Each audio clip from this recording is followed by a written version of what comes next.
Donc on se retrouve dans l'Épître aux Éphésiens, au chapitre 5. La dernière fois, on avait vu cette mise en garde répétée à plusieurs reprises d'être réveillé, de veiller, de, de se conduire avec prudence, hein, de chercher, de ne pas être inconsidéré, mais de chercher la volonté du Seigneur.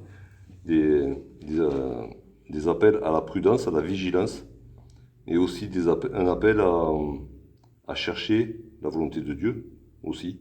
Non pas seulement ne se retirer du mal, mais chercher la volonté de Dieu.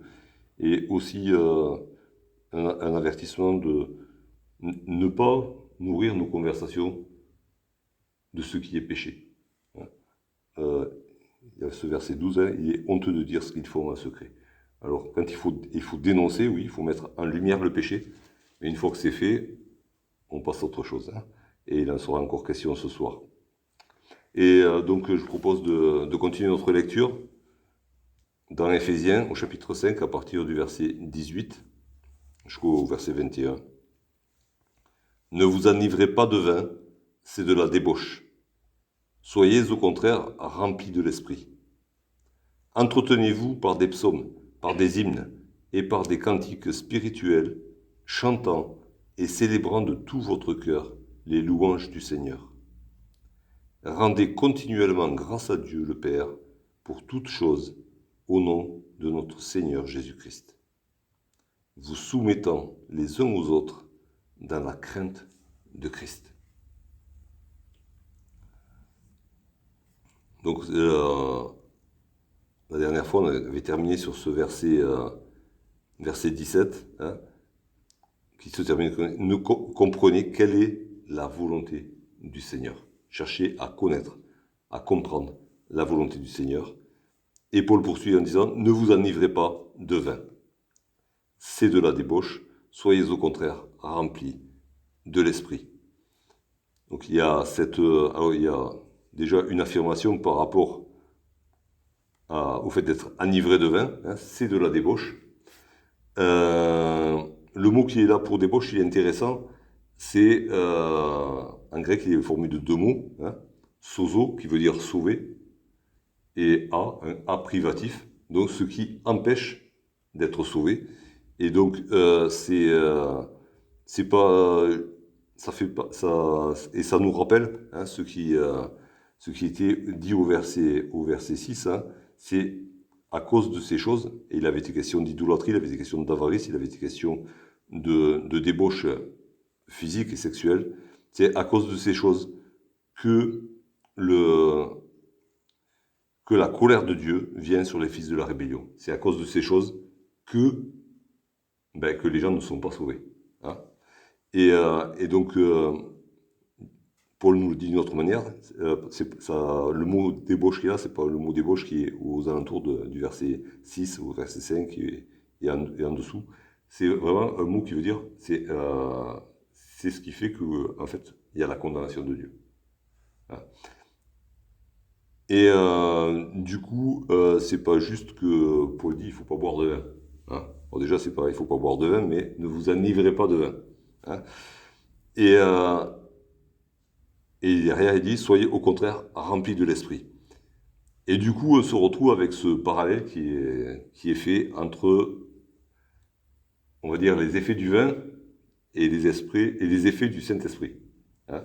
On le sait dans Acte 2, quand les foules ont vu et entendu les disciples de Jésus remplis du Saint-Esprit prêcher la bonne nouvelle et chanter les louanges de Dieu dans différentes langues, il y en a qui ont dit ils sont remplis de vin doux. Ah. Au lieu de dire ils sont remplis du Saint-Esprit, ils ont dit ils sont remplis de vin doux. Et il y a ce parallèle hein, entre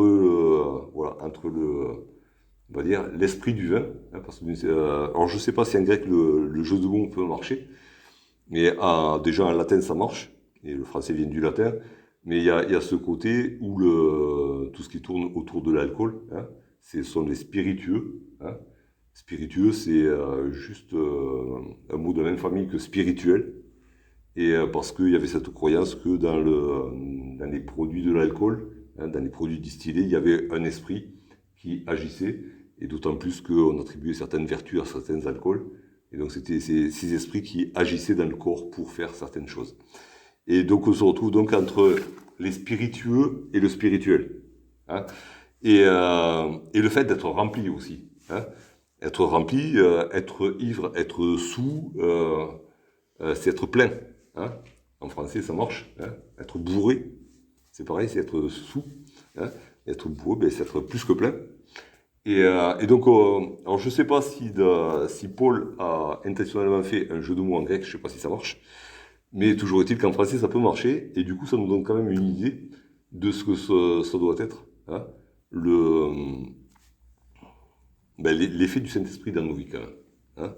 Alors, l'effet de l'alcool dans nos vies, on sait ce que ça donne, hein, et on ne va pas s'attarder dessus.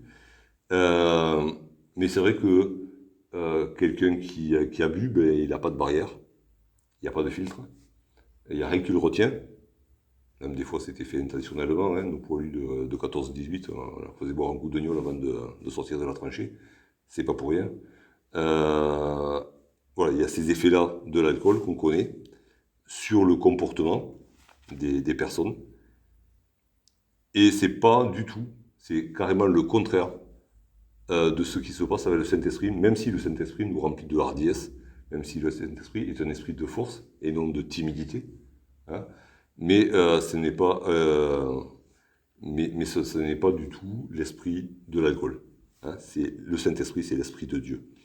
Et il y a deux mises en garde, justement, pour ne pas confondre. Enfin, il y a certainement d'autres, hein, deux mises en garde que j'ai relevées par rapport à notre comportement, même rempli du Saint-Esprit, et donc affranchi des contraintes qu'on se pose nous-mêmes, des barrières qu'on s'impose nous-mêmes, qu'on nous impose la société peut-être, ou une certaine tradition religieuse. Dans la deuxième épître de Paul aux Corinthiens, au chapitre 3, il est question de l'esprit des prophètes. Hein. Et 2 Corinthiens 3,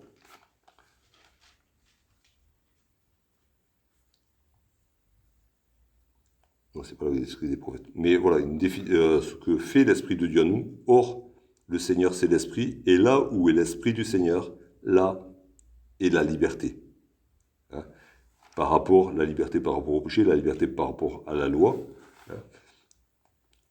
Le Saint-Esprit nous affranchit, hein, nous libère. Ça veut dire que la loi est abolie, ça veut dire que la parole est abolie, hein, elle est accomplie, mais il y a la liberté dans l'esprit. Alors, rien à voir avec la liberté dans l'alcool, mais il y a cette idée de liberté. Par contre, dans 1 Corinthiens, au chapitre 14,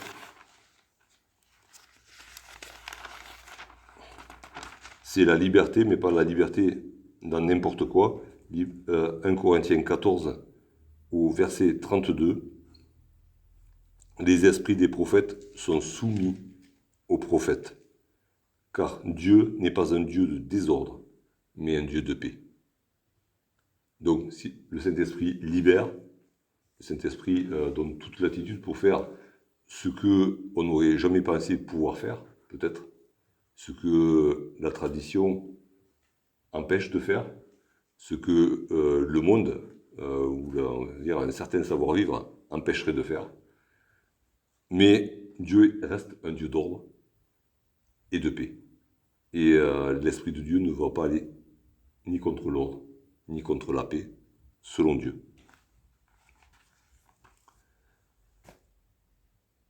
Et du coup, j'ai cherché un petit peu à définir, hein, puisque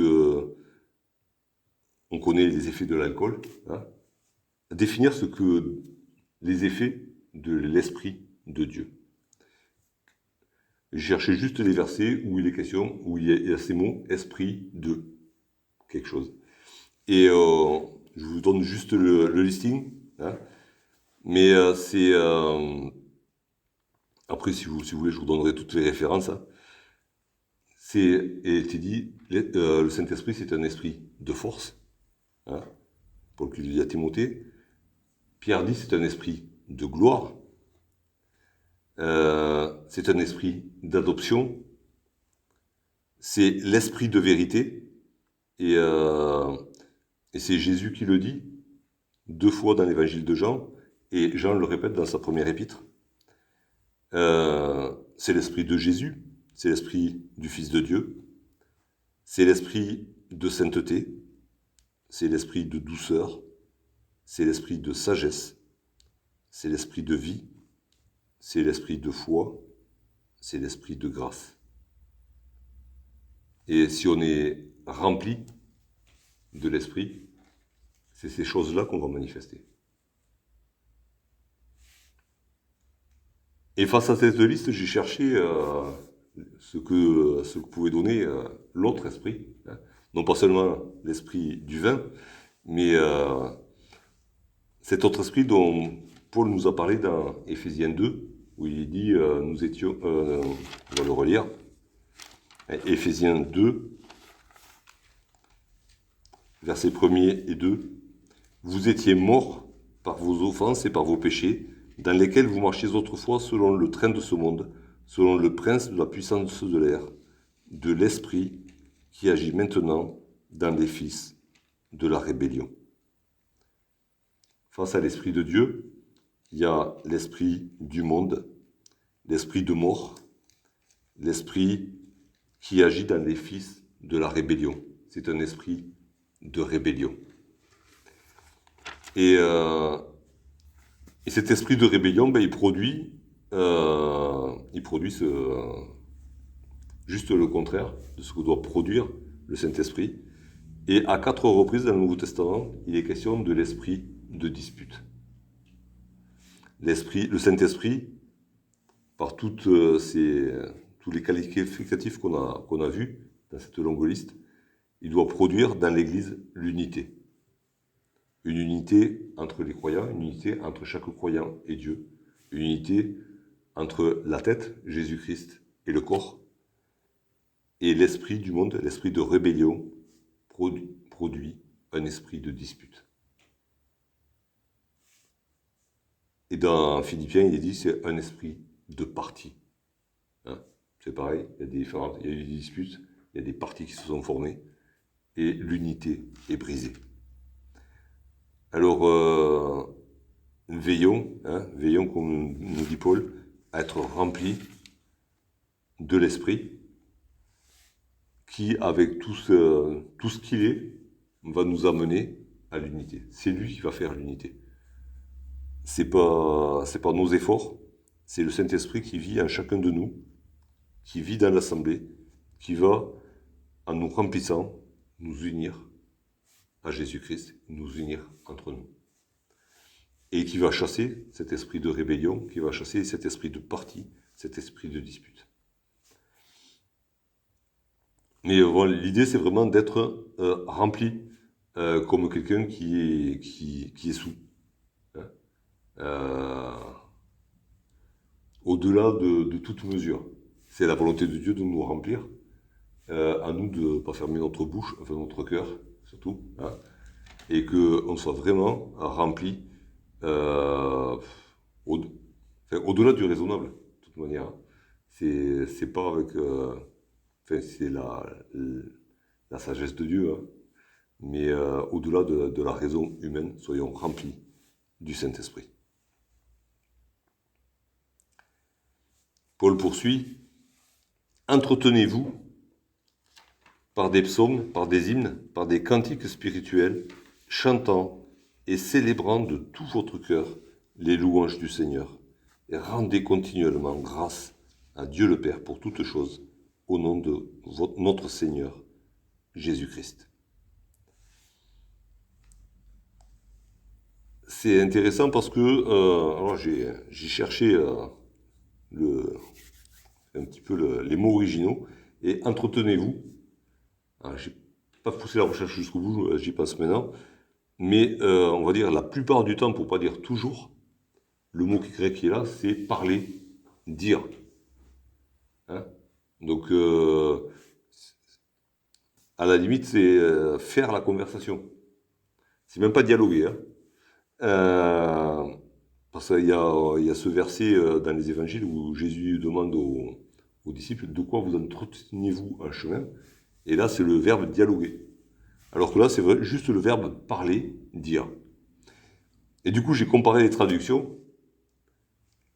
Et il y en a une qui colle, celle qui colle le plus au texte original, pour une fois, on va dire, c'est la seconde 21, qui traduit en disant « dites des psaumes ». Dites-vous des psaumes. Alors, parce qu'on part souvent sur le fait d'entretenir, s'encourager, se faire du bien. Alors, oui, dans l'idée, c'est ça. Mais le mot original, c'est juste parler. Dire des choses. Et alors, du coup, ça veut dire, dites-vous des psaumes, dites-vous des hymnes, dites-vous des cantiques spirituels. Ça m'a renvoyé au verset 4, où il est écrit qu'on n'entende ni paroles grossières, ni propos insensés ou équivoques, choses qui sont contraires à la bienséance, qu'on entende plutôt des actions de grâce.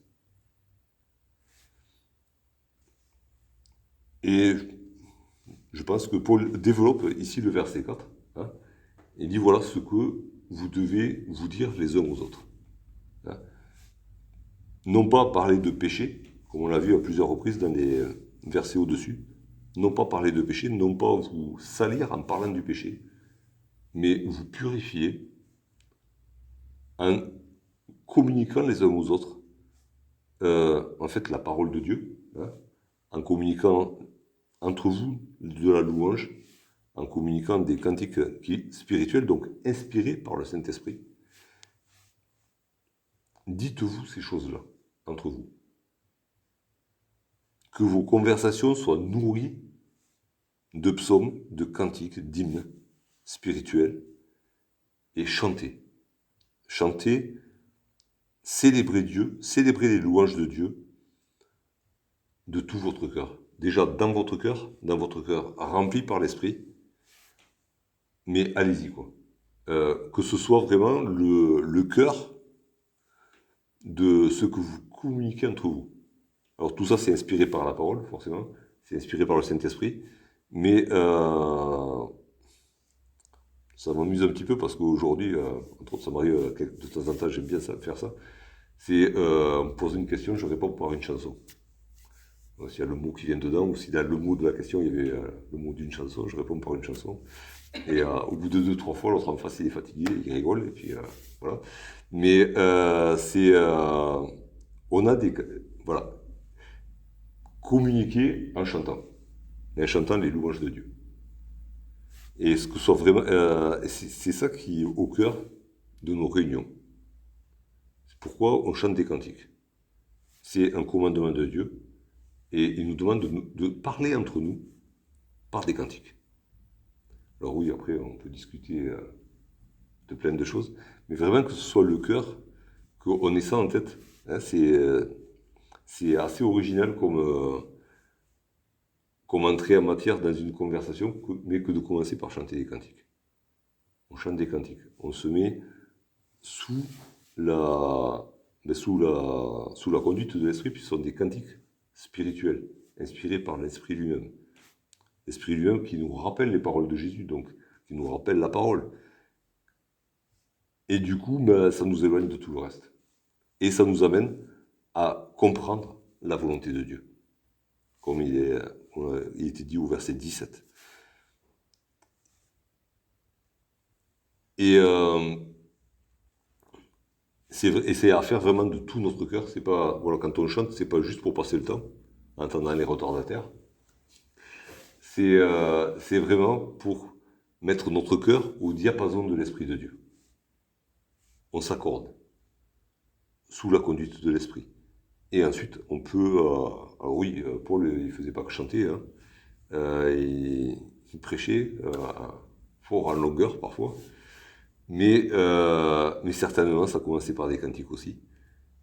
Et ça se termine certainement par des cantiques aussi. Parce que de toute manière, c'est la finalité. La finalité, c'est de célébrer notre Seigneur, de le louer, de lui rendre grâce.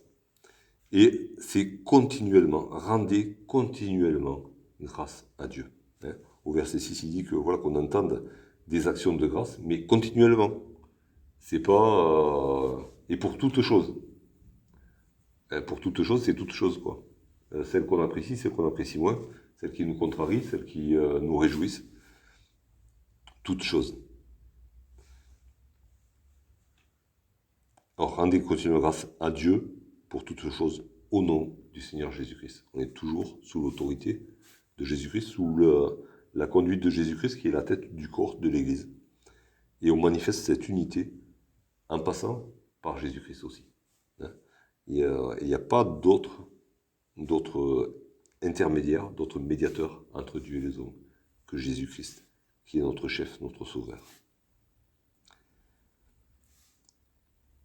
Et il y a une attitude particulière, sans quoi tout cela n'est qu'une apparence. C'est, faites tout ceci, vous soumettant les uns aux autres dans la crainte de Christ. S'il n'y a pas ça, tout le reste au-dessus, c'est un peu bancal. Hein. Ça va. C'est fait, on y revient, c'est fait pour exprimer l'unité de l'Église. Ça doit exprimer l'unité de l'Église dans l'esprit, sous la seigneurie de Jésus-Christ.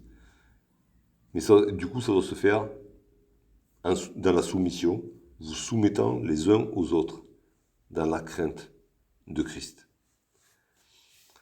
Alors la soumission, c'est un acte volontaire, hein, parce que ça se fait dans la crainte de Christ. Tous les membres du corps doivent vivre dans la crainte de Christ, non pas dans la peur, mais dans le respect, dans la révérence due à Jésus-Christ. Et c'est pour cela qu'il y a soumission les uns aux autres, parce que Jésus-Christ l'a demandé, parce que Jésus-Christ lui-même s'est soumis au Père, parce que Jésus-Christ lui-même s'est fait serviteur de tous. Alors, on est appelé à refléter dans notre assemblée la vie de Christ, en nous soumettant les uns aux autres.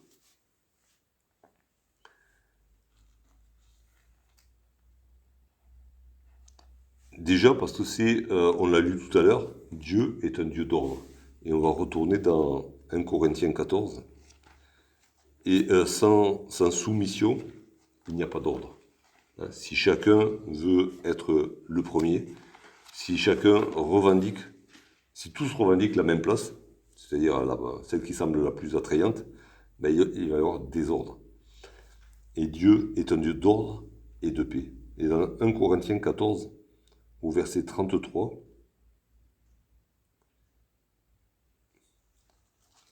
il est encore répété, car Dieu n'est pas un Dieu de désordre, mais de paix. Et on l'avait lu tout à l'heure. Comme dans toutes les églises, et il poursuit, il commence à parler ensuite de la soumission et de l'ordre dans l'église, dans toutes les églises des saints. Toutes les églises doivent refléter ce fait que Dieu est un Dieu, n'est pas un Dieu de désordre, mais de paix. Mais la soumission, selon Jésus-Christ, la soumission de Jésus-Christ, la soumission que Jésus-Christ demande à ses rachetés, elle n'est pas synonyme de hiérarchie. Hein. C'est pas chacun qui est soumis comme dans l'armée à une autorité supérieure, et ainsi de suite jusqu'au chef d'état-major, soumis au président, et le président est soumis à qui, après, on ne sait plus. Non, il n'y a pas de hiérarchie. Et Jésus a mis ses disciples en garde là-dessus. Ses disciples qui cherchaient toujours à savoir qui était le plus grand, hein, pour savoir qui était au sommet de la hiérarchie, en fait. Et dans Matthieu, au chapitre 20, on va lire quelques versets. Voilà, c'est la mère des fils de Zébédée qui a demandé la première place, hein, pour ses fils. Mais bon, ses fils, ils étaient assez grands pour le faire eux-mêmes, à d'autres occasions. Et Jésus répond, à partir du verset 25, Jésus les appela et dit, « Vous savez que les chefs des nations les tyrannisent et que les grands les asservissent. Il n'en sera pas de même au milieu de vous. Mais quiconque veut être grand parmi vous, qu'il soit votre serviteur. Et quiconque veut être le premier parmi vous, qu'il soit votre esclave. C'est ainsi que le Fils de l'homme est venu, non pour être servi, mais pour servir et donner sa vie comme la rançon de beaucoup. Donc la soumission, elle est à l'image de la soumission du Fils de Dieu qui s'est soumis au Père et qui s'est fait serviteur de tous. Dans le royaume de Dieu, le plus grand, c'est celui qui est serviteur de tous. Le plus grand, sans conteste, c'est Jésus-Christ. Et dans chaque église, et dans l'église sur toute la terre, ceux qui seront considérés comme grands par le Père, c'est ceux qui servent les autres. D'où la soumission. Soumettez-vous les uns aux autres. Alors, il y a des autorités, hein, dans l'Église, il y a des autorités, dans les familles, il y a des autorités, dans le monde du travail, il y a des autorités, et Paul va parler de ces choses-là, il va aborder la soumission dans différents milieux, hein, la soumission pour les enfants de Dieu. Hein. Il ne parle pas pour la société qui n'appartient pas à Dieu, hein, il parle de ce que doivent faire les enfants de Dieu. Et donc il y a des autorités, mais qui sont liées à des circonstances, à des lieux, à des fonctions, mais il n'y a pas de hiérarchie. Il n'y a pas quelqu'un qui est tout en haut de l'échelle, puis quelqu'un qui sera forcément tout en bas. Ça, dans la famille de Dieu, dans le royaume de Dieu, ça n'existe pas. Il y aura soumission, oui, mais soumission qui sera une libre acceptation de ce que Dieu demande. Pour la gloire de Dieu, pour refléter déjà ce qu'a fait Jésus-Christ, et pour être un témoignage de la sagesse de Dieu devant les puissances célestes. Vous avez les puissances célestes aussi, il y a ceux qui sont restés soumis à Dieu et ceux qui se sont rebellés contre Dieu. Et dans l'Église de Jésus-Christ, on doit avoir la soumission. Pour que les anges puissent y plonger les regards. Hein. Les anges, il est dit qu'ils veulent plonger les regards dans l'œuvre de Dieu sur la terre. Et puis, c'est aussi une accusation pour les démons qui se sont rebellés contre Dieu. Et voilà, nous qui marchons avec Dieu, nous sommes soumis. Nous sommes soumis à Jésus-Christ, nous sommes soumis au Père. Nous nous soumettons entre nous selon la volonté du Père. Alors j'ai regardé un petit peu les différents sens que pouvait avoir le mot soumission dans le contexte biblique, hein, dans le mot soumis, enfin qui est traduit par soumission dans le grec. Donc c'est déjà une libre acceptation. Hein. Il n'y a rien qui est imposé. C'est on peut voir une image que je donne souvent par rapport à ça, c'est par exemple quand Paul enseigne les différents, on va dire, Timothée, Tite, par exemple, et qu'il leur dit comment se comporter dans l'Église, à aucun moment, il ne leur demande, il ne leur dit d'exiger quoi que ce soit en retour de leur service, de la part des assemblées. Par contre, quand il enseigne des assemblées, il demande aux assemblées d'avoir de la considération pour ceux qui les conduisent. Il demande aux assemblées de les soutenir, de partager leurs biens avec eux. Donc il y a ces deux aspects. Paul n'était pas... Voilà, Paul parfois a reçu des dons, parfois a refusé les dons et a travaillé lui-même. Mais il y a quand il donne l'enseignement, il dit aux serviteurs de Dieu de servir l'assemblée. Et puis il dit aux assemblées de servir le serviteur de Dieu. Il dit et donc qu'ils soient en fait mutuellement soumis les uns aux autres et étant mutuellement serviteurs les uns des autres. Et Paul va développer ces choses-là dans les... il va parler des maris des femmes, il va parler des parents des enfants, il va parler des employés et des employeurs. Et il y aura à chaque fois quelque chose de réciproque. Hein. Alors il y aura une soumission d'un côté, mais un service de l'autre, une consécration complète dans l'autre sens aussi. Et du coup, c'est vraiment une soumission mutuelle. Soumettez-vous les uns aux autres. Il y a un autre sens qui est lié à ce mot. C'est montrer une attitude volontaire pour faire différentes choses, pour donner. C'est se soumettre en donnant, en se donnant. C'est montrer une attitude volontaire pour coopérer ensemble.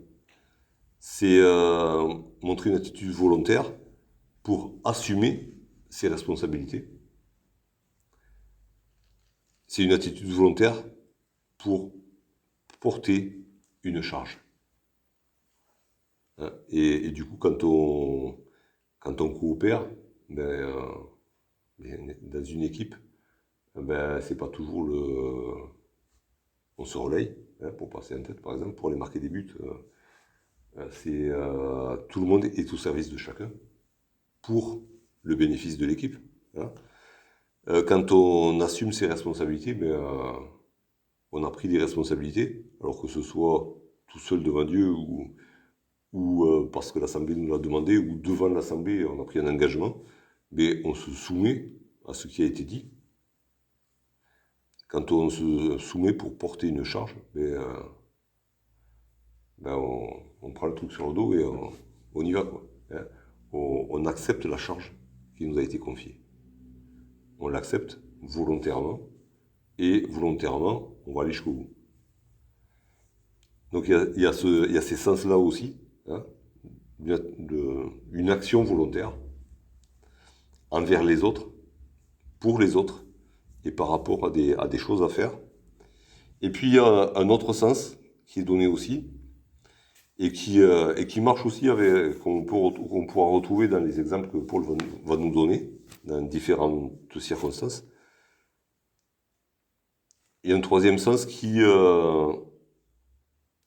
est militaire, et qui est de disposer. Se soumettre, c'est accepter d'être disposé comme des troupes sur un champ de bataille sous le commandement d'un chef. Sur un champ de bataille, il n'y a pas de soumission au chef. On va au clash, là, et on va à la déroute. Et c'est ce côté-là aussi qui est dans la soumission, c'est qu'on est disposé, on est placé là où le chef nous place, pour faire ce qu'il nous a demandé de faire. Et je trouvais quand même qu'il y avait un lien. Au départ, j'ai dit, bon, au côté militaire, on va laisser tomber. Mais il y a un lien parce que, au chapitre 6, il va être question de l'armure. Il va être question du fait que le chrétien est un soldat. Et qu'il doit prendre les armes que Dieu lui donne. Et ça passe par la soumission. Un soldat, alors, il y a le proverbe militaire qui dit réfléchir, c'est commencer à désobéir. Dans l'armée du Seigneur, c'est pas ça. On est appelé, au contraire, à faire fonctionner notre esprit au diapason de l'Esprit de Dieu. On n'est pas là pour avec des œillères, au contraire, on est là, on est appelé à être vigilant, à avoir les yeux ouverts. Mais il y a de la soumission. On peut pas ne pas être, on peut pas avancer, on ne peut pas lutter, on ne peut pas mener des batailles sans nous soumettre à notre chef et sans accepter sa manière de faire, ses armes, sans accepter d'être à l'endroit où il nous a placés. Et on voit ça dans la vie de Paul, il avait des projets, il avait toujours des projets, Paul. Et il voulait partir en Arménie, et puis le Seigneur dit non, tu vas aller en Macédoine. Ok, mais il est allé en Macédoine. Il y avait des choses à faire en Macédoine, d'autres sont allés là-bas. Peut-être Paul est allé plus tard. Mais voilà, il y a cette acceptation de la direction de Dieu en toutes choses. Et l'acceptation des moyens que donne Dieu. On ne va pas se battre avec nos propres moyens, mais avec les moyens que nous donne le Seigneur.